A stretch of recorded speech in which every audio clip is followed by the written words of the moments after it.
Hello students, welcome all in chemistry शिक्षा class. मैं doctor Sirvi sir.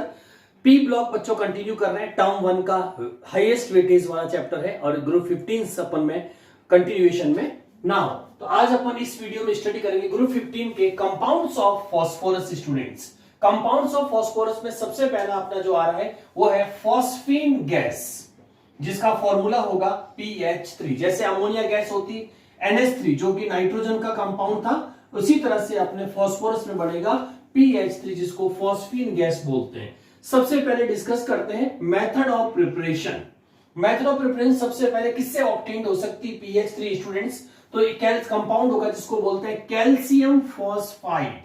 Calcium phosphide बहुत simple सा। कैल्शियम फॉस्फाइड कंपाउंड कैसे बनेगा?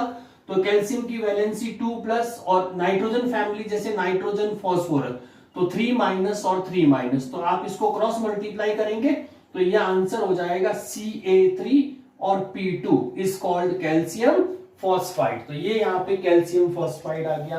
कैल्शियम फॉस्फाइड की रिएक्शन आइदर फ्रॉम वाटर और डाइल्यूट HCl से कर सकते हैं। अगर स्टूडेंट्स हम वाटर से करते हैं तो उसमें कैल्शियम हाइड्रोक्साइड लाइम वाटर के साथ फॉस्फीन गैस निकलेगी। अगर आप इसमें हाइड्रोक्लोरिक एसिड लेते हैं इंस्टेड ऑफ वाटर तो उस कैल्शियम फॉस्फाइड जो होगा वो कैल्शियम क्लोराइड बनाएगा और साथ में फॉस्फीन गैस इवॉल्व होगी। तो ये मेथड ऑफ प्रिपरेशन जिसमें कैल्शियम फॉस्फाइड से हम क्या ऑब्टेन कर सकते हैं? Phosphine gas. Now comes to method 2 in laboratory. Laboratory में by heating with white phosphorus. White phosphorus student जो इस प्रीवियस वीडियो में आपने देखा होगा तो उसमें व्हाइट फॉस्फोरस के साथ में NaOH की रिएक्शंस कराते हैं तो अभी अपन को फॉस्फीन गैस मिलेगी। इसमें व्हाइट फॉस्फोरस P4 NaOH के साथ reaction in presence of water आपका फॉस्फीन गैस और साथ में एक प्रोडक्ट बनता है जिसको बोलते हैं NaH2PO2 and that is known as sodium हाइपोफॉस्फाइड।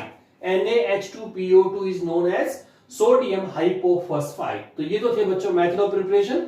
Now comes to note, very important, जो प्योर फॉस्फीन गैस होगी वो हमेशा नॉन इनफ्लेमेबल होगी, यानी कि फ्लेमेबल नहीं है, लेकिन बट फ्लेमेबल इन प्रेजेंस अगर इसके सराउंडेड में P2H4, ठीक है, या इसकी जगह P4 की वेपर अगर प्रेजेंट हो सराउंडेड ऑफ PH3 तो ये फ्लेमेबल होती है, otherwise pure form phosphine non flammable होगी।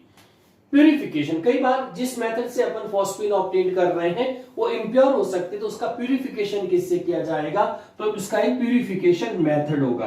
प्यूरिफिकेशन मेथड्स के अंदर आप फॉस्फीन गैस को हाइड्रोजन आयोडाइड HI से रिएक्ट कराएंगे तो एक सॉल्ट फॉर्मेशन आएगा। जैसे अमोनियम क्लोराइड NH4Cl होता है वैसे PH4+ को बोलते हैं फॉस्फोनियम आयोडाइड और आई साथ में है तो इसको बोलेंगे बच्चों फॉस्फोनियम आयोडाइड। तो ये आपका हो गया फॉस्फोनियम आयोडाइड, ठीक है। और फिर इसकी कंटिन्यूएशन में रिएक्शंस कराएंगे KOH के साथ में तो सारी फॉस्फीन प्योर फॉर्म में ऑब्टेन हो जाएगी और इंप्योरिटी KI और वाटर के साथ में रिमूव हो जाएगी। तो अब इसमें जो फॉस्फीन गैस अपन को मिलेगी वो आपकी प्योरेस्ट फॉर्म होगी। तो ये थे students method of preparation of phosphine.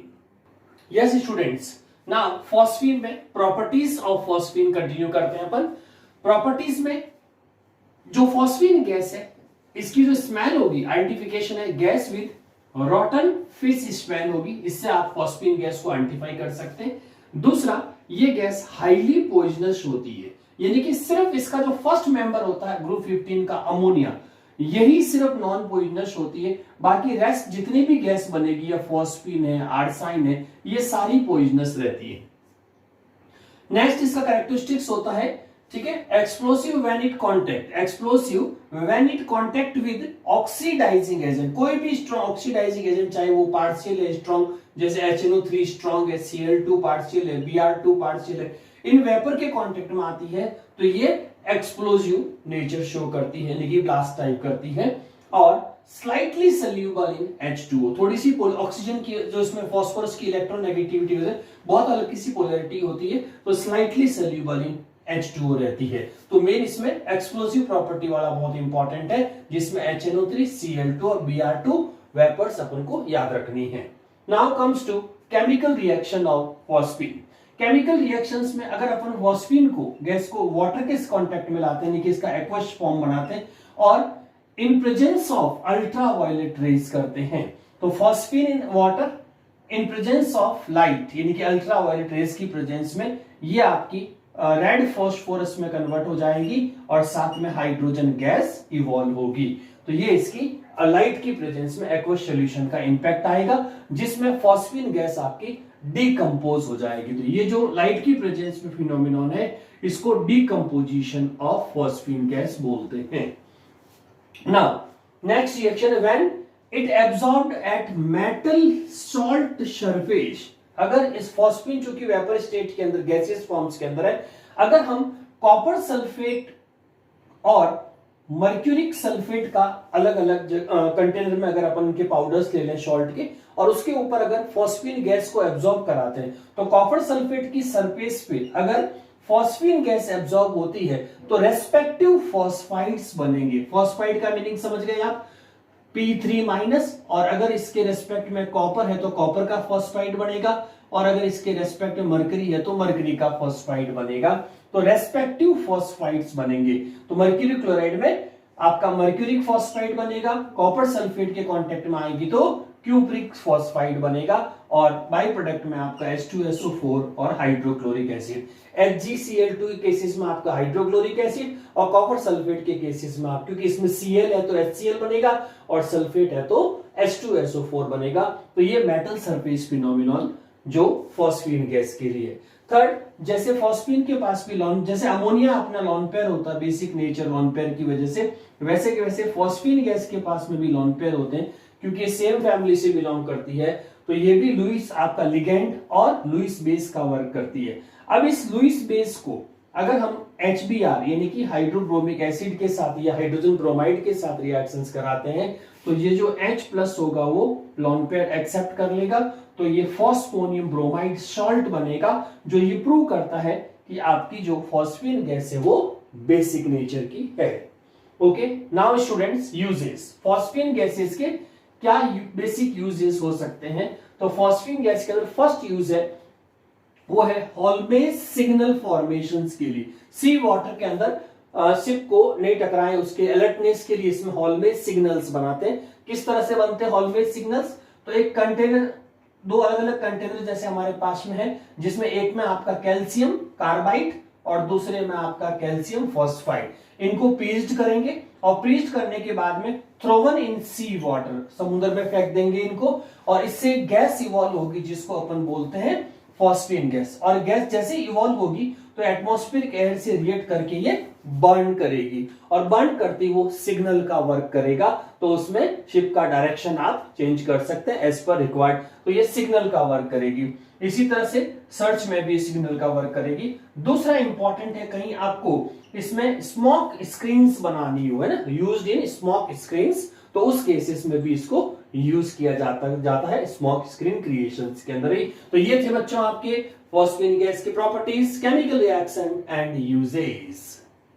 Yes students, next again phosphorus compounds, two most important. One is phosphorus trichloride, जिसको अपन PCl3 बोलते हैं।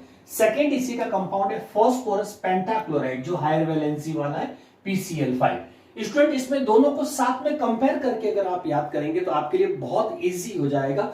जैसे अपन उसी फॉर्म में डिस्कस कर रहे हैं, सबसे पहले दोनों की मेथड ऑफ प्रिपरेशन को आप एक साथ डिस्कस करिए, क्योंकि ऑलमोस्ट सेम रिएजेंट्स होते हैं, सिर्फ मोल्स का फर्क होता है। जैसे फर्स्ट मेथड इसका है फ्रॉम व्हाइट फॉस्फोरस, तो उसमें भी आपको मिलेगा फ्रॉम व्हाइट फॉस्फोरस। ठीक है, इसमें लिमिटेड अमाउंट में आपको Cl2 सप्लाई करनी है, जबकि उसमें एक्सेस ऑफ Cl2 सप्लाई करना है, यानी कि मोल्स ज्यादा होंगे। जैसे याद रखने की ट्रिक ऐसे हो सकती है, इसमें सिंपल 6 नंबर आ रहा है ना, तो 6 का हाफ करोगे तो 3, तो ये 3 इससे लिंक हो जाएगा। इसमें जैसे आप 10 मोल, 10 का हाफ करोगे तो 5, ये इससे लिंक हो गया। तो आपको 6 और 5 से याद रह जाएगा मोल्स। ठीक है, तो 6 मोल, जितना Cl है उसका जस्ट चिल की जगह जस्ट डबल, तो इसमें भी जस्ट चिल की जगह जस्ट डबल।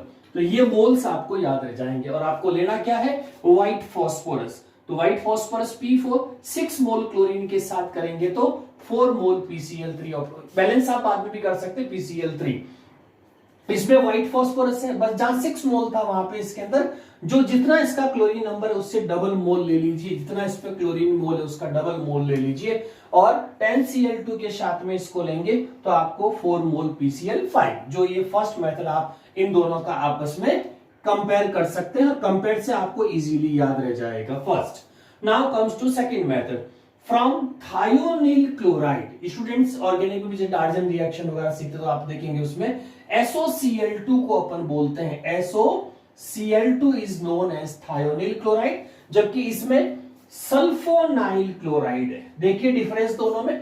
थायोनिल क्लोराइड का फॉर्मूला होता है SOCl2, तो आप इसमें ध्यान से देखिए स्टूडेंट, जैसे सल्फोनाइल क्लोराइड का फॉर्मूला होगा SO2Cl2, ठीक है, तो उसमें दोनों ही 2 की फॉर्म में है और इसमें SOCl2 की फॉर्म में, तो एक ऑक्सीजन एक्स्ट्रा, सिर्फ ऑक्सीजन को यहाँ 2 करती वो सल्फोनाइल क्लोराइड बन जाएगी। तो इसमें थायोनिल क्लोराइड है, उसमें सल्फोनिल क्लोराइड। थायोनिल क्लोराइड का फॉर्मूला SO2Cl2, सल्फोनाइल कैसे बनेगा तो यहाँ 2 मार्क कर दीजिए, तो वो अपना ऑटोमेटिकली आपका सल्फोनाइल क्लोराइड रिएजेंट बन जाएगा। Now see the reaction, compare करिए, इसमें भी व्हाइट फास्फोरस लेना, उसमें भी आपको व्हाइट फास्फोरस लेना।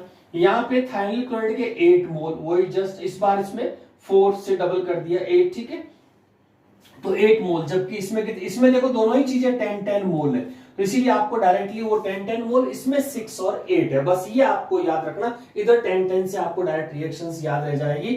थायोनिल क्लोराइड है, इसमें सल्फोनिल क्लोराइड से, ये आपको PCl3 देगा 4 मोल और इसमें 4 मोल PCl5 बन जाएगा। इसमें बाई प्रोडक्ट SO2 और साथ में H2Cl2, जबकि इसमें सिर्फ SO2 ही आपका बाई प्रोडक्ट होगा। तो ये थे बच्चों कंपैरेटिव मेथड ऑफ प्रिपरेशंस। अब हम बात करते हैं नेक्स्ट प्रॉपर्टीज के बारे में। प्रॉपर्टीज जो होती है, जैसे PCl3 है तो PCl3 जैसे अपन PS3 NH3 सीखते हैं उसी तरह का लगभग आपका स्ट्रक्चर्स मिलेगा, और PCl3 में आपका लोन पेयर और 3 आपके पास बॉन्ड पेयर, एक लोन पेयर, तो 4 हो गए टोटल। तो sp3 हाइब्रिडाइजेशन आएगा और स्ट्रक्चर जैसे अमोनिया होता उस तरह का होता, इसीलिए इस स्ट्रक्चर को यहाँ पे पिरामिडल स्ट्रक्चर्स मानते हैं। ओके, तो PCl3 का स्ट्रक्चर कैसा आएगा, पिरामिडल विद sp3 हाइब्रिडाइजेशन।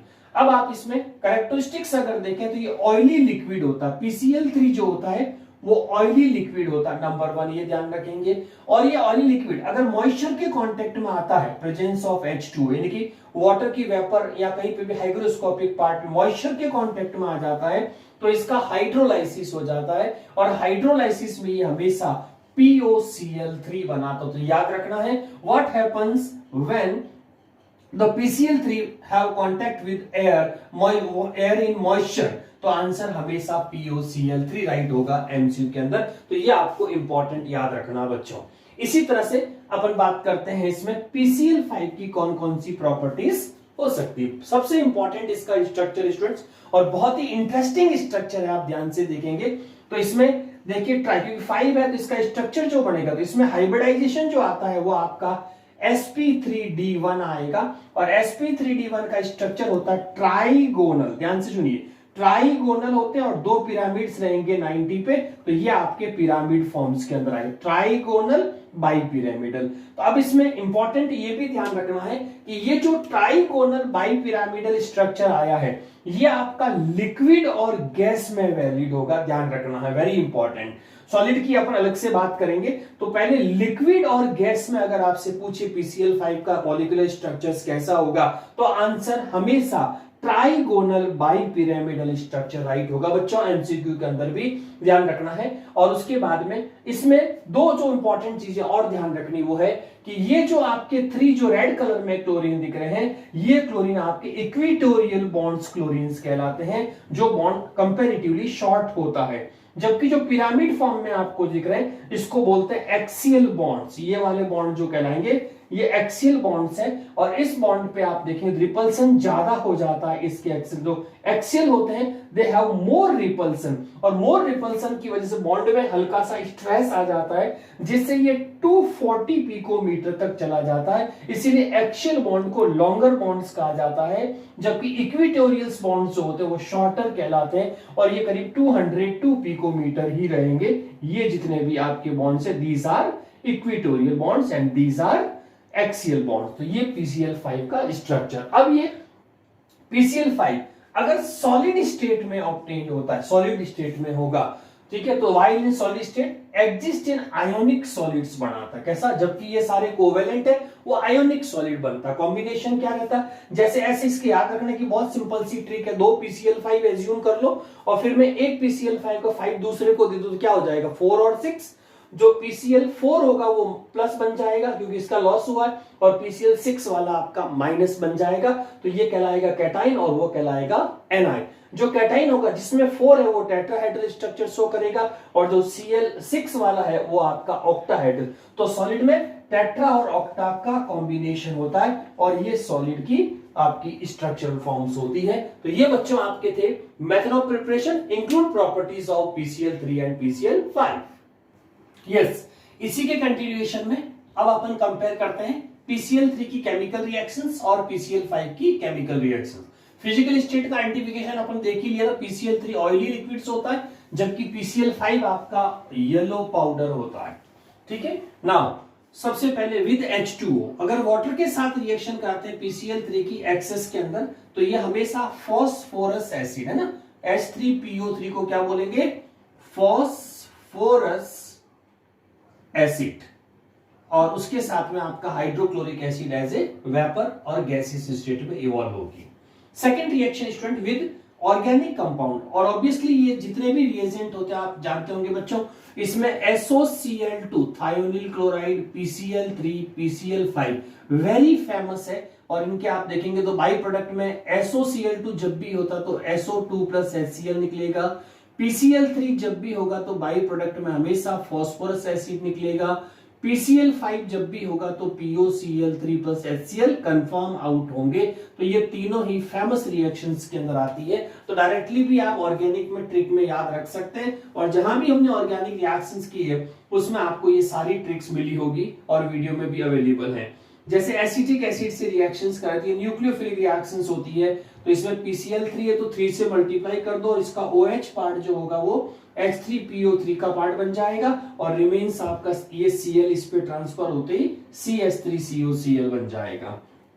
इसी तरह से एल्कोहल है तो इसमें OH पार्ट, ये Cl आपकी यहाँ ट्रांसफर हो जाएगी, और ये 3 मोल्स लेंगे तो H3 हो जाएंगे, OB3 हो जाएंगे तो H3PO3, तो ये दोनों ही बच्चों फॉस्फोरस एसिड्स कहलाएंगे। फॉस्फोरस एसिड, तो ये आपके फॉस्फोरस एसिड फॉर्म आ जाएगी। नाउ कम्स टू PCl5 की पॉसिबल केमिकल रिएक्शंस क्या क्या हो सकती है।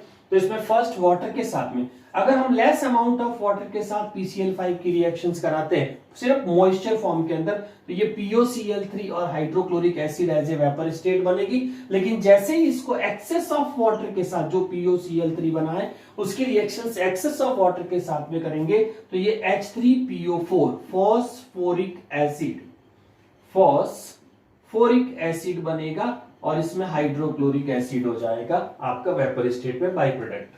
सबलाइन स्टूडेंट, सबलाइन का यहाँ पे जो है वो एक PCl5 जो है वो अपनी हायर स्टेट से लोअर ऑक्सीडेशन स्टेट में जा रहा है ऑन हीटिंग। तो अगर हम PCl5 का सबलाइन हीट करते हैं तो ये PCl3 में कन्वर्ट हो जाएगा, और साथ में आपकी Cl2 गैस इवॉल्व होगी, यानी कि PCl5 से डायरेक्ट अपन PCl3 भी बना सकते हैं। तो ये सबलाइन रिएक्शन कहलाएगी। थर्ड वन है वही सेम जैसे ऑर्गेनिक कंपाउंड्स के साथ में, जैसा कि मैंने आपसे बताया, जैसे PCl3 का बाई प्रोडक्ट की आइडेंटिटी है H3PO3, वैसे PCl5 की आइडेंटिटी है POCl3 प्लस HCl। तो इसमें देखिए बच्चों C2H5OH विद PCl5 है। अब इसमें वही तरीका बच्चों, OH निकाल दीजिए, POCl3 आपको पहले आउट करना है, और एक HCl हो जाएगा, और रिमेन एक जो Cl बचेगा वो C2H5Cl के साथ में लग जाएगा। तो ये इस तरह से बैलेंस हो जाएगी। रिएक्शंस विद मेटल, PCl5 अगर मेटल से रिएक्शंस करता है, जैसे सिल्वर मेटल के साथ PCl5 की अगर रिएक्शन देखेंगे तो इसमें AgCl व्हाइट PPT और PCl3 आपका आउट हो जाएगा। इसी तरह से टिन की PCl5 से रिएक्शंस कराएंगे तो टिन टेट्राक्लोराइड फॉर्म में आ जाएगा, और उसमें PCl3 as a by product आपको मिल जाएगा। तो ये थी बच्चों PCl3 और PCl5 की complete chemical reactions. Students next इसमें कंपाउंड ऑफ फास्फोरस में हम जो नेक्स्ट स्टडी कर रहे हैं वो है ऑक्सा एसिड्स ऑफ फास्फोरस। फास्फोरस के ऑक्सा एसिड्स क्या क्या होते हैं, जैसे अपन नाइट्रोजन के ऑक्सा एसिड्स पढ़े थे, उसी तरह से सेकेंड मेंबर जो फास्फोरस है उससे कितने पॉसिबल ऑक्सो एसिड्स बन सकते हैं। तो उसमें टोटल हमारे पास में 8 करीब मेंबर्स होंगे, जिसमें फर्स्ट मेंबर है हाइपोफॉस्फोरस, जिसका दूसरा नाम हो सकता है फॉस्फेनिक एसिड। ठीक है, हाइपो जो होता है ये हमेशा ऑक्सीजन की डेफिशिएंसी को इंडिकेट करता है। जैसे ऑक्सीजन इस साइड में, जैसे फास्फोरस के पास में जितनी ऑक्सीजन कम होगी तो वो हाइपो से इंडिकेट की जाएगी, इसीलिए इसमें हाइपोफॉस्फोरस एसिड कहेंगे। जैसे ही आप ऑक्सीजन बढ़ाएंगे तो हाइपो वर्ड हट जाएगा नेक्स्ट वाले में। सबसे पहले इसका मेथड ऑफ प्रिपरेशन क्या होगा, तो मेथड ऑफ प्रिपरेशन इसका होगा व्हाइट फास्फोरस के साथ में एल्कली मीडियम अगर आप हीट करते हैं व्हाइट फास्फोरस को, तो व्हाइट फास्फोरस इसका सोर्स है और इससे अपन को मिलेगा H3PO2। तो H3PO2 is known as hypophosphorous acid. इसका X एज्यूम करते हुए ऑक्सीडेशन स्टेट निकालेंगे तो इसकी +1 आ जाएगी, क्योंकि 3 हाइड्रोजन प्लस के हो गए और 2 ऑक्सीजन का डबल करोगे तो -4 और प्लस के, तो डिफरेंस आपके पास में ट्रांसफर होने के बाद +1 रिमेन रहेगा।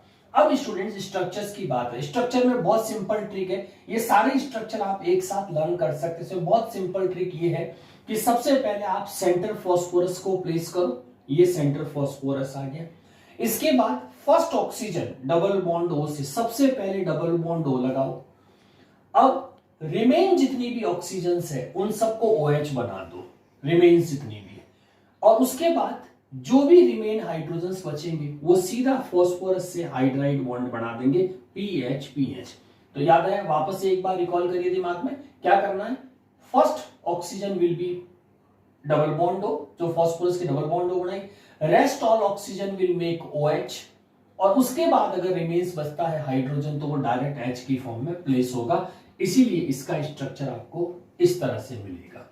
Now students comes to second point, second member orthophosphorous acid. अब आप देखिए हाइपो वर्ड हट गया इसके अंदर, इसका मतलब एक ऑक्सीजन इंक्रीज हो गया, जिसका दूसरा नाम है फॉस्फोनिक। वो फॉस्फेनिक है, ये फॉस्फोनिक है। इसका फॉर्मूला होता है H3PO3 और ऑक्सीजन इस ऑक्सीजन स्टेट जो X मान के अगर आप कैलकुलेट करेंगे तो that will be +3। Okay, methods बनाया कैसे जा सकता है लैब में इसको, तो फास्फोरस ट्राइऑक्साइड P2O3 का अगर अपन एक्सेस हाइड्रोलाइसिस कराते हैं 3H2O के साथ में, तो ये अपन को 2 मोल H3PO3 ऑब्टेन्ड होता है। स्ट्रक्चर का वही तरीका जो मैंने आपको अभी फर्स्ट मेंबर में समझाया था। यस, खुद ड्रॉ करो पहले। यस स्टूडेंट, वीडियो पॉज करके आप खुद ड्रॉ करिए इसको पहले, फिर आप मैच करिए, आंसर ये आएगा। तो देखो, फर्स्ट सेंटर फास्फोरस, पहली ऑक्सीजन डबल बॉन्ड O से प्लेस कर दी, फिर जितनी भी ऑक्सीजन है तो इसमें क्या होगा, एक OH इंक्रीज हो जाए, क्योंकि यहाँ एक ऑक्सीजन कम थी, इसमें एक ऑक्सीजन इंक्रीज होगी तो यहाँ एक और आ जाएगा, ये OH हो गया, तो रिमेन H एक ही बचेगा। तो ट्रिक सिंपल सी है, centre P, first oxygen double bond O, rest all in OH, remain hydrogen placed as it is. बस ये ट्रिक सब में काम आएगी, तो एज इट इज आप इसको कंटिन्यू कर सकते हैं। और उसके बाद अपन आते हैं बच्चों next compound number 3 oxo acids में, जिसका नाम है पायरोफॉस्फोरस एसिड। पायरोफॉस्फोरस एसिड बोलेंगे। मेथड्स के अंदर PCl3 फास्फोरस ट्राइक्लोराइड की रिएक्शन, देखो H3PO3 अभी आपके पास में आया था, ये रहा, यानी कि इसको क्या बोलते हैं अपन, ऑर्थोफॉस्फोरस एसिड की रिएक्शन अगर अपन PCl3 से कराते हैं तो अपन को मिलेगा पायरोफॉस्फोरस एसिड। फॉर्मूला क्या रहेगा, H4P2O5। अब यहां से एक और ट्रिक है स्टूडेंट्स, ध्यान रखिएगा, अगर ऑक्सीजन मोर देन 4, ध्यान दीजिएगा बच्चों, वेरी इंपॉर्टेंट, अगर ऑक्सीजन मोर देन 4 आ गई है, मोर देन 4 में 2 पॉसिबिलिटीज होगी। नंबर, अगला नंबर आपका ऑड या इवन होगा। जैसे 4 के बाद क्या आएगा, 5, 6, इस तरह से होगा। अगर स्टूडेंट्स ऑड नंबर आ रहा है तो 2 फास्फोरस के बीच में एक ऑक्सीजन प्लेस करना है, और अगर इवन नंबर आ रहा है तो 2 फास्फोरस के बीच में परऑक्साइड बॉन्ड बनाना है। ये एक छोटी सी ट्रिक जो आपको ध्यान रखनी है, और इससे आपका स्ट्रक्चर एकदम परफेक्टली राइट जाएगा बच्चों। जैसे अपन अब देखिए, इसमें थर्ड नंबर की अपन बात कर रहे हैं, तो थर्ड नंबर में ध्यान से देखिए बच्चों, PCl3 H3PO3 की रिएक्शन से अपन को ऑप्टेन कितनी, सिर्फ 5, तो ये आ रही 5 आपकी, ठीक है। तो 5 का मतलब 2 फास्फोरस के बीच में एक ऑक्सीजन ब्रिज आएगा, है ना, ये सिंगल वाला। 6 होगा तो परऑक्साइड ब्रिज आएगा। तो इसीलिए इसमें एक ब्रिज, और बाकी जो ट्रिक अपन ने पहले सीखी वही ट्रिक इसमें भी यूज करनी है। जैसे फास्फोरस के साथ में फर्स्ट ऑक्सीजन डबल बॉन्ड हो, रिमेन्स इक्वल, एक OH इसको दिया तो एक OH इस पे बनेगा, फिर रिमेन्स आपका एक एक H रह जाएगा, और इस पे जो ऑक्सीडेशन स्टेट आएगी बच्चों वो आपकी कितनी हो जाएगी, +3। ठीक है, आगे बढ़ेंगे इसके अंदर। Next compound number 4। Compound number 4 का फॉर्मूला है बच्चों hypo, again deficiency, hypophosphoric acid. ठीक है, यहाँ पे 2 फास्फोरस के रेस्पेक्ट में, पहले जो हाइपो आया था वो 1 फास्फोरस के रेस्पेक्ट में था, अब जो हाइपो आ रहा है वो 2 फास्फोरस के रेस्पेक्ट में आ रहा है। ठीक है, और हाइपोफॉस्फोरिक एसिड, फास्फोरिक एसिड का जो फॉर्मूला है वो है H2P2O6 आ गया। ठीक है, पहले मेथड्स देख ले। मेथड्स जो होता है रेड फास्फोरस, याद रखिए स्टूडेंट, हाइपोफॉस्फोरस बना था वो व्हाइट फास्फोरस अल्कली मीडिया से प्रोड्यूस हुआ था, जबकि हाइपोफॉस्फोरिक एसिड जो होता है वो रेड फास्फोरस विद अल्कली से प्रोड्यूस होगा, जिसका फॉर्मूला H2P2O6 होगा। ऑक्सीडेशन स्टेट आप x मान के निकालेंगे तो वो +4 आएगी। अब दूसरी ट्रिक है स्ट्रक्चर। स्ट्रक्चर में स्टूडेंट कितने ऑक्सीजन आई है, 6। तो देखो ये 6 ऑक्सीजन, इवन नंबर जब भी आता है तो 2 फास्फोरस के बीच में आपको पर ऑक्साइड बनाना है, ये ध्यान रखना है।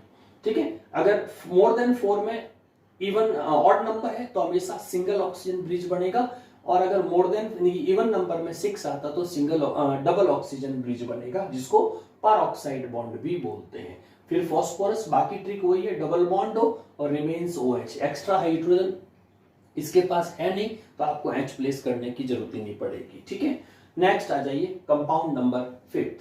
स्टूडेंट कंपाउंड 5 का जो नाम है वो है ऑर्थोफॉस्फोरिक एसिड। ऑर्थोफॉस्फोरिक एसिड, ध्यान रखना बच्चों, वो ऑर्थोफॉस्फोरस एसिड था, इसीलिए कंपाउंड को जब भी पढ़े इनको तो आपस में कंपेयर जरूर कर लें, क्योंकि हर एक का फॉर्मूला अलग है। मेथड्स में बच्चों हमारे पास जैसे P2O10, जिसको फास्फोरस पेंटा ऑक्साइड बोलेंगे, ये डाइमर फॉर्म के अंदर है, इसकी रिएक्शन H2O से कराएंगे तो आपको H3PO4 मिलेगा, जिसको बोलते हैं फास्फोरिक एसिड। इसमें फास्फोरस की जो ऑक्सीडेशन स्टेट होती है वो +5 रहेगी। पहली चीज तो ये ध्यान रखनी है। स्ट्रक्चर बनाने का तरीका सिंपल है, 4 ही है तो ये ट्रिक की जरूरत ही नहीं, क्योंकि अबव 4 के लिए ये वाला होता है, और अगर 4 ही है तो फिर सिंपली फास्फोरस एक ही है, इसमें कोई प्रॉब्लम ही नहीं, एक फास्फोरस। पहली ऑक्सीजन हमेशा डबल बॉन्ड O से लगानी, ये ध्यान रखना है। बाकी जितने भी सारे पहले OH बनाएंगे, अगर रिमेन H है तो प्लेस करेंगे, लेकिन इसमें एग्जैक्टली आपके पास सारे OH आ जाएंगे।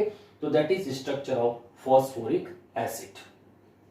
नेक्स्ट 6 नंबर कंपाउंड है पायरोफॉस्फोरिक एसिड। अब फास्फोरिक एसिड के आगे ऑर्थो की जगह पे आपका क्या लग गया, पायरो।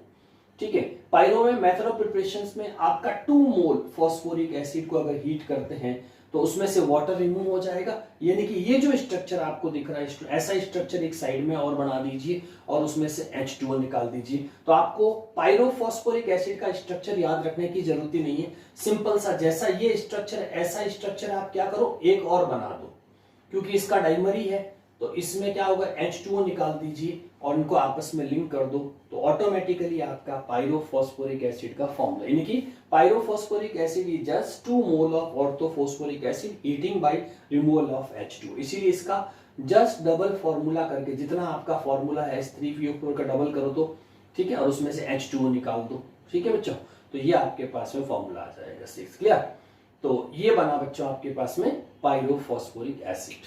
आगे बढ़ते हैं ना, मेटाफॉस्फोरिक एसिड। अब पायरो की जगह नया वर्ड आ रहा है Meta. Meta actually polymer form होती है, यानी कि कंटिन्यूएशन, जैसे अभी आपने 2 ऐड की स्टूडेंट्स, ऐसे अपन अगर मेथड्स के अंदर, यानी कि इसमें जो HPO3 की लॉन्गेस्ट चेन चलती रहेगी, और HPO3 आप देखेंगे वही तरीका है जैसे आपका सिंपल सा कंटिन्यू, इसमें एक OH रहेगा, क्योंकि ये जो बन रहा है वो H3PO3 का एक्सोथर्मिक ब्रोमीन के साथ एक सील ट्यूब में जब हीट करते हैं तो आंसर आता है HPO3, और ब्रैकेट के बाहर क्या आ जाएगा बच्चों, N। और पॉलीमर फॉर्म में आप क्या करेंगे, HPO3, तो वही पहले एक फास्फोरस लिखेंगे, डबल बॉन्ड O लगा दीजिए, क्योंकि एक ही H है तो एक H हमेशा OH बन जाएगी, और बाकी तो इसका मतलब हर फास्फोरस पे कॉमन क्या रखना है, P डबल बॉन्ड O और OH, फिर कंटिन्यू OH ब्रिज बनाते हुए इनको आपस में ऐड कर दीजिए, ठीक है। तो ये बन जाएगा आपका मेटाफॉस्फोरिक एसिड।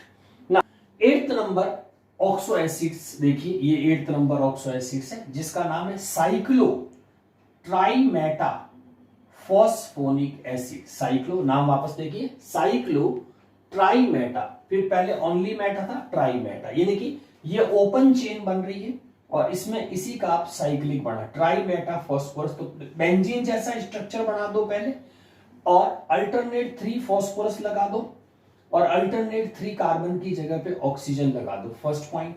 बाकी यही लॉजिक इसमें भी लगाना है, जैसे फॉस्फोरस के साथ 1 डबल बॉन्ड O और 1 OH। तो देखो हर oxygen 1 double bond OH, 1 double bond OH, 1 double bond OH। यानी कि ये जो मेटाफॉस्फोरिक एसिड ये ओपन चेन में चलता है और ये आपका साइकिल फॉर्म में रहता है। अदरवाइज फॉस्फोरस का जो कांटेक्ट है वो उतना ही है जितना इसमें, इसीलिए आप देखेंगे इसकी और इसकी ऑक्सीडेशन स्टेट भी सेम आ रही है 5-5। तो यानी कि फाइनली अपन इसमें ये कह सकते हैं कि ऑर्थोफॉस्फोरिक, पायरोफॉस्फोरिक, मेटाफॉस्फोरिक और साइक्लोट्राई मेटाफॉस्फोरिक एसिड्स के अंदर ऑक्सीडेशन स्टेट 5 रहेगी। तो फॉस्फोरस +1 +3 +3 4 एंड 5, तो ये मैक्सिमम इसकी ऑक्सीडेशन स्टेट जो ऑक्सो एसिड्स में शो करता। तो बच्चों ये कंप्लीट डिटेल थी आपकी oxa acids of phosphorus, include tricks how to draw the structure. Yes students, अब अपन स्ट्रक्चर और मेथड ऑफ प्रिपरेशंस के बाद में ऑक्सो एसिड्स के कुछ इंपॉर्टेंट पॉइंट्स है जो अपन को याद रखना है। तो इसमें नोट करिए ऑक्सो एसिड्स ऑफ फॉस्फोरस के some important points.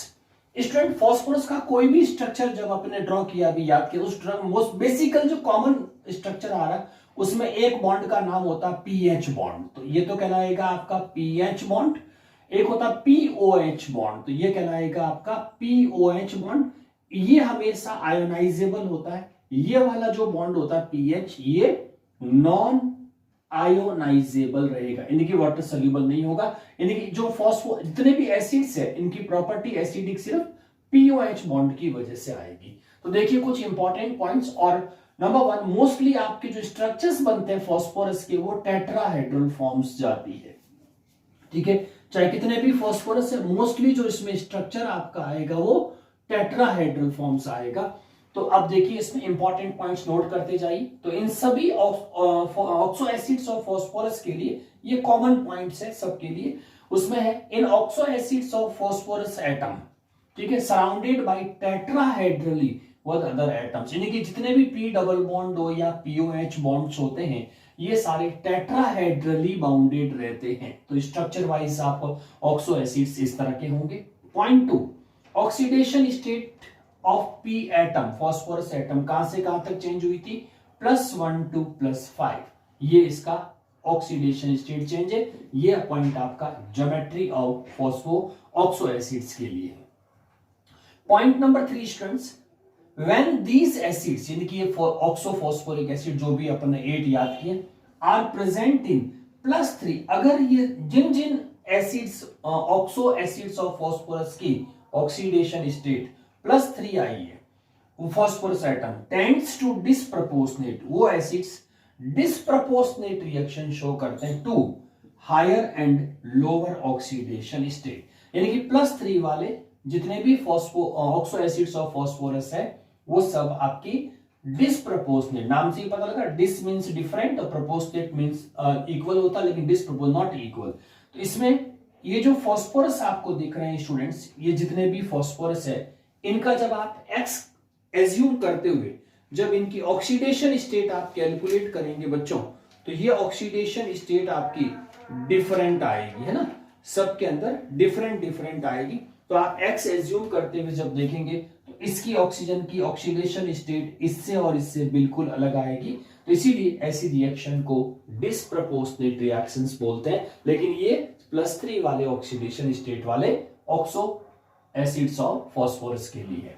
4th point oxo acids के लिए, acids which contain pH bond, यानी कि जिनके पास में ये पीएच बॉन्ड होता है, have strong reducing power, strong reducing power.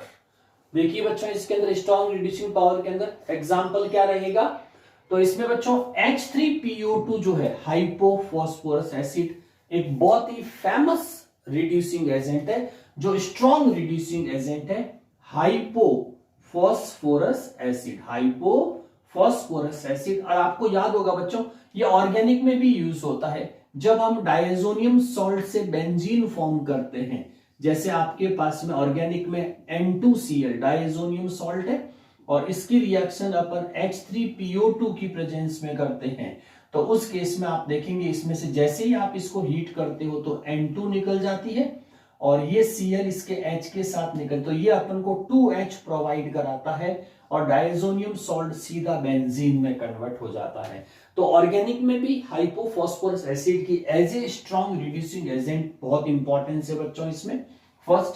दूसरी जो इनऑर्गेनिक रिएक्शन है उसमें देखो Ag जो प्लस है वो Ag जीरो में कन्वर्ट हो रहा है, यानी कि Ag का रिडक्शन हो रहा है। तो ये प्रूव है H3PO2 जो है वो स्ट्रॉन्ग रिड्यूसिंग पावर का काम करता है। AgNO3 एक्वस सॉल्यूशन और H3PO2 यानी कि hypophosphorous acid gives neutral silver, HNO3 and H3PO4 phosphoric acid. तो खुद का ऑक्सीडेशन होकर के खुद की तो हायर ऑक्सीडेशन स्टेट आ जाएगी और सिल्वर जो होगा वो रिड्यूस्ड हो जाएगा।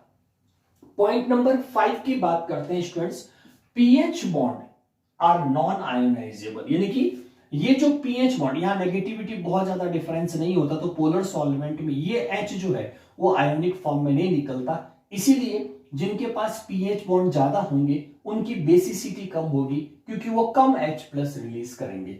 तो ये नॉन आयोनाइजेबल होता है, यानी कि इसका H प्लस नहीं बनेगा। जैसे OH के अंदर आयोनाइजेबल होता है तो नॉन आयन, ठीक है, do not play in any role in basicity. Of course basis जितने ये बॉन्ड पीएच बॉन्ड ज्यादा होंगे उतना ही H प्लस कम रिलीज होगा, तो उसकी बेसिसिटी जो कम रहेगी, यानी कि इस बॉन्ड का बेसिसिटी में कोई प्लेइंग रोल नहीं है। फिर आते हैं बच्चों पॉइंट नंबर 6 पे, POH बॉन्ड यानी कि P और OH बॉन्ड, तो ये हमेशा आयोनाइजेबल होगा, आर आयोनाइजेबल कॉज बेसिसिटी, यानी कि फॉस्फोरिक एसिड में जो बेसिसिटी क्रिएट होती है वो सिर्फ POH बॉन्ड की वजह से ही होती है, ठीक है। एग्जांपल में H3PO3 डाया बेसिक, क्योंकि इसके पास में एक पीएच बॉन्ड, प्रीवियस में आप स्ट्रक्चर देखेंगे तो आपको एक ही पीएच बॉन्ड मिलेगा, तो एक बेसिसिटी। और H3PO4 में ट्राई बेसिसिटी होती है, बेसिक एसिड, इसका मतलब इसके पास सारे बॉन्ड POH वाले, तो तीनों बॉन्ड POH। जैसे स्ट्रक्चर भी आप देखेंगे तो पहला डबल बॉन्ड हो और बाकी तीन आप OH लगा दीजिए, तो देखो ये तीनों ही POH बॉन्ड है, तो ये 3H रिलीज करेगा, जबकि इसके पास आप देखेंगे तो इसका जब स्ट्रक्चर्स बनाओगे तो P डबल बॉन्ड हो और दो ही OH, एक H रहेगा, तो ये दो ही बेसिसिटी में पार्टिसिपेट्स करेंगे, तो ये डाया बेसिक एसिड्स होगा और ये वाला ट्राई बेसिक एसिड्स होगा बच्चों। तो ये था ऑक्सो एसिड्स के जनरल पॉइंट्स जो आपको याद रखना है रीजनिंग के साथ में, क्योंकि एमसीक्यू के अंदर ये सारे ऑप्शंस बनेंगे। यस स्टूडेंट्स, नाउ कुछ प्रैक्टिस क्वेश्चंस ग्रुप 15 एलिमेंट से रिलेटेड। Question number 1, why are pentahalide more covalent than trihalides. जैसे स्टूडेंट्स एग्जांपल के तौर पे अपन देखें तो PCl3 और PCl5 है, तो अपन कहते हैं PCl5 is more covalent in nature. तो कोवेलेंट नेचर जो होती है वो शेयर्ड पेयर इलेक्ट्रॉन पे डिपेंड करेगी, जितने कोवेलेंट बॉन्ड्स ज्यादा बनेंगे उतना ही उसका कोवेलेंट नेचर। तो PCl3 में आपके 3 कोवेलेंट पॉइंट्स हैं, जबकि आपके PCl5 में 5 covalent bonds. Of course it contain more shared pair of electron, so more covalency for PCl5। ये तो था फर्स्ट क्वेश्चन विद आंसर।